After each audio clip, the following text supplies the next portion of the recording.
want to ask you a question. What would happen if one of the most important medical inventions in the history of mankind was never invented? I'm talking about the vaccine. When Edward Jenner first described the process of vaccination in the late 18th century, he probably had no idea of the impact that this would have on our society. Vaccines have saved countless lives and are responsible for some of the greatest public health achievements in history, including the eradication of smallpox, polio, and most recently, the most deadly pandemic in history. But what if vaccines were never invented? How would our world be different today? If we go back to the late 19th century, we find ourselves in a world without antibiotics, television, the internet, or even airplanes. It would be a world where people died at an average age of 35, where life expectancy was only 47 years old. And if you managed to live past the age of 65, you were considered elderly, and your chances of reaching 75 were slim. The leading cause of death in children under the age of 5 was pneumonia.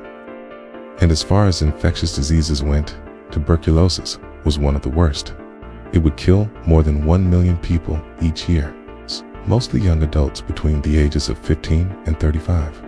In total, there were over 125 known infectious diseases at the time, including yellow fever, cholera, typhoid fever, leprosy, plague, whooping cough, diphtheria, measles, mumps, rubella, chickenpox, polio, hepatitis, Rocky Mountain spotted fever, and yes, smallpox.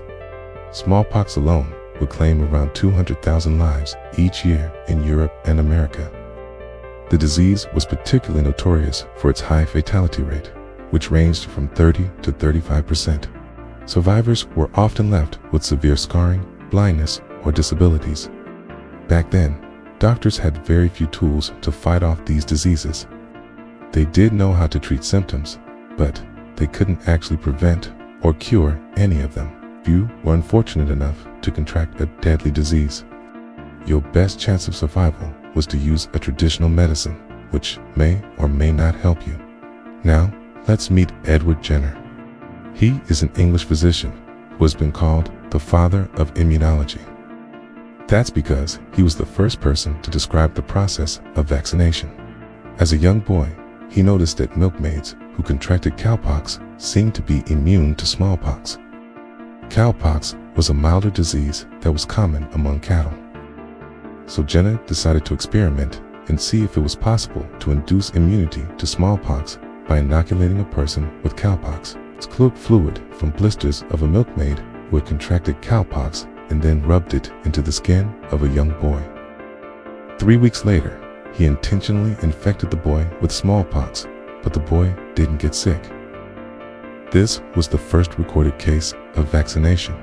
In 1798, Jenner published his findings in a paper titled A Letter from a Country Practitioner to a Select Circle of Medical Friends on the Effects of the Smallpox and Cowpox. In this letter, he proposed the term vaccine to describe the procedure and vaccine to refer to the agent used to produce immunity. Vaccine comes from the Latin word vacca, which means cow. Jenner's work would eventually lead to the eradication of smallpox, one of the deadliest diseases in human history. So now, let's talk about what would happen if this never took place. The discovery of penicillin in 1928 ushered in a new era in medicine. For the first time ever, we had something that could actually kill bacteria and cure bacterial infections. Diseases that were once rampant and deadly became much less common, and many conditions that were once considered incurable became easily treatable. It would have a huge impact on the overall health of humanity and increase the average lifespan of people. Prior to the discovery of antibiotics, a simple cut or wound could become infected and lead to sepsis, a life-threatening condition in which the body's response to infection causes damage to its own tissues and organs. With the advent of antibiotics, we learned how to fight off infections and prevent sepsis. Without antibiotics, our wounds would still be dangerous and our bodies would still be vulnerable to the smallest cuts and scratches. Until the introduction of antibiotics, the leading cause of death in children under 5 was pneumonia. Pneumonia is an infection that causes inflammation of the air sacs in one or both lungs. It can be caused by bacteria, viruses, or fungi. In the absence of antibiotics, bacterial pneumonia will still be a major cause of childhood deaths. Without penicillin, our ability to fight off deadly bacterial infections would be severely limited. Many common surgeries that are routinely performed today would be too risky to attempt. For example, without the ability to control post-operative infections, performing a surgery like a cesarean section would be extremely dangerous for both the mother and the baby. Even routine surgeries like tonsillectomies or appendectomies would carry a high risk of infection and could potentially be fatal. In the early 20th century, the world was ravaged by two deadly pandemics, the Spanish flu and the Asian flu. The Spanish flu was caused by an H1N1 influenza virus and is believed to have infected 500 million people worldwide, which was about 1/3 of the entire population. It is estimated that around 50 million people died from the disease, including an estimated 675,000 Americans. The Asian flu was caused by an H2N2 influenza virus and is believed to have infected 1 billion people worldwide. It is estimated that around 1.1 million people died from the disease, including an estimated 116,000 Americans. If it wasn't for the development of vaccines, these pandemics would have likely killed even more people. One of the most devastating infectious diseases in history was the bubonic plague, also known as the Black Death. It is believed that the plague arrived in Europe in 1346 through ships that had traveled to Asia. From there, it spread rapidly throughout the continent, killing millions of people. It is estimated that around 25 million people died from the plague in Europe, which was about half of the population. The plague would continue to ravage Europe for centuries, killing millions more. Without modern medicine and vaccines, outbreaks of the plague could still occur and cause massive loss of life.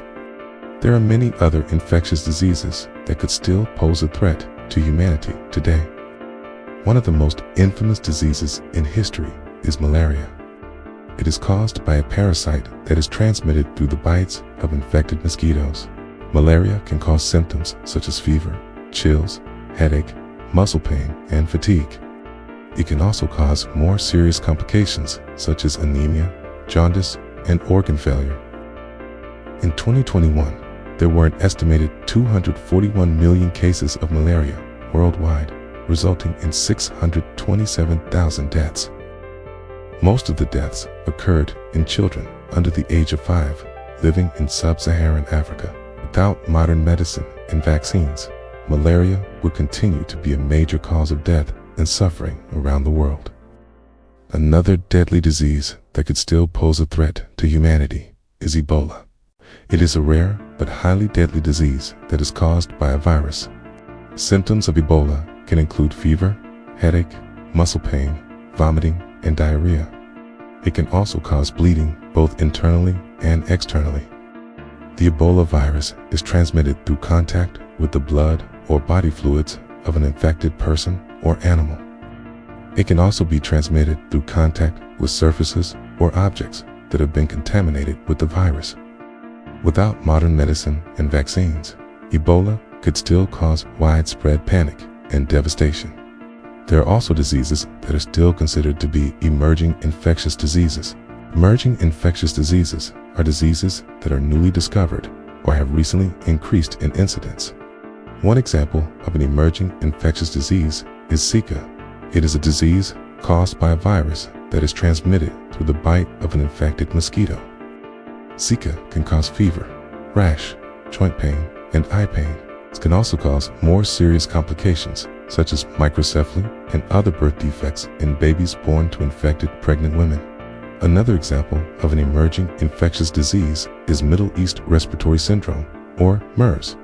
It is caused by a coronavirus that is related to the virus that caused the 2019-2002 COVID-19 pandemic. MERS can cause symptoms such as fever, cough, and shortness of breath.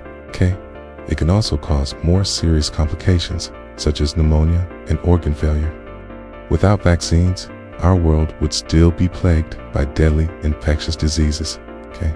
We would still be trying to find cures for diseases that have been plaguing humanity for centuries. We would also be constantly on the lookout for new and emerging diseases.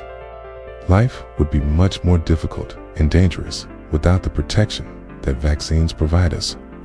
But what do you think? How would you feel about living in a world without vaccines? Do you think we would have been better off without them? Let me know your thoughts in the comments below. I hope you enjoyed this video. If you did, make sure to leave a like and subscribe for more content.